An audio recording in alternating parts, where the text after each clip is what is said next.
Hi guys. So I know everybody's super excited about El Nino, and every time that we mention weird weather or what's happening in the tropics in the Atlantic basin, I get the El Nino surge. So I kind of want to explain a little bit about what El Nino is. Of course, I am moving from Florida at the end of the month and have already packed all of my large maps, so I printed out some small ones for you guys, and I'll explain as much as I can with these.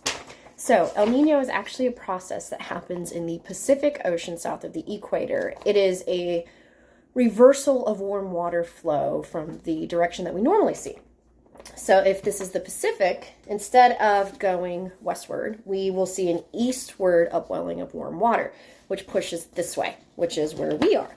Now, of course, Atlantic hurricanes happen in the Atlantic above the equator. So if we have water that's coming this way creating shear and wind, and hurricanes in the Atlantic, which want to spin counterclockwise or coming this way, what essentially happens is you have two competing airways, two competing forces, and this creates wind shear pushing in the opposite direction that hurricanes spin.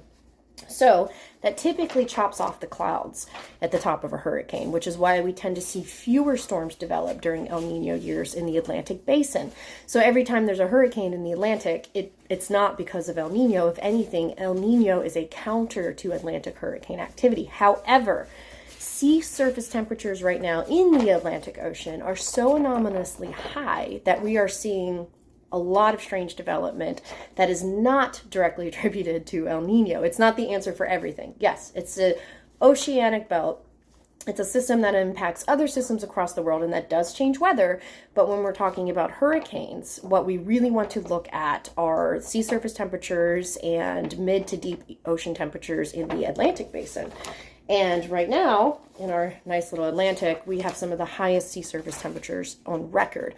We also saw our first named storm of the season, Arlene, go northward towards where I'm at in the Panhandle before making a loop and heading south. It is the second storm on record to ever transverse the Gulf southward to that degree. The last time was in 1969, which is a year that, according to all of we hurricane experts, looks most like this year. So things are strange. And now we have Brett, and a tropical storm that is piggybacking right off behind it in the Gulf. And it's very early for this time of year to see that kind of organization coming from the easterly jet off the coast of Africa. So we'll stay tuned. But as much as El Nino plays a role in global weather, when we're talking about hurricanes, it's not always the answer. So as much as I love the Chris Farley gift that I myself drop in every time we're talking about other weather in other regions, El Nino isn't to blame for everything. If anything, it tries to protect us in the Gulf Coast and the Atlantic seaboard from major hurricane development. But there are obviously competing factors and negative feedback loops that impact that as well. So there's a little bit about El Nino, guys.